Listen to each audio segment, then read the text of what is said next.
এই দুনিয়া পরীক্ষার জায়গা, আর পরকালে মুমিনদের জন্য আল্লাহ বানিয়ে রেখেছেন এক অনন্ত পুরস্কার, জান্নাত।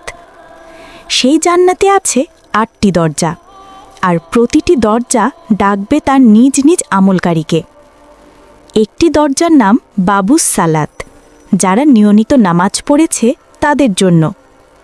আরেকটি আর রায়ান, শুধু রোজাদারদের জন্য, যা কিয়ামতের দিন খোলা হবে। বাবুস সাকাত অপেক্ষা করবে দানশীল মানুষের জন্য। বাবুল জিহাদ আল্লাহর পথে সংগ্রামকারীদের ডাকবে। যারা হজ করেছেন তাদের জন্য আছে বাবুল হজ। যারা জ্ঞান অর্জন করেছেন, অন্যায়ের সময় নিজ রাগ সংযত রেখেছেন, তারা ডাক পাবে বাবুল ইলম থেকে। যাদের ঈমান ছিল শক্ত, তাদের জন্য আছে বাবুল আইমান। আর যারা বারবার আল্লাহর কাছে ক্ষমা চেয়েছে, তাদের জন্য খুলে দেয়া হবে বাবুত তাওবা। সেদিন প্রত্যেকে ডাক পাবে, হে আল্লাহর প্রিয় বান্দা, এই দরজা দিয়ে প্রবেশ করো।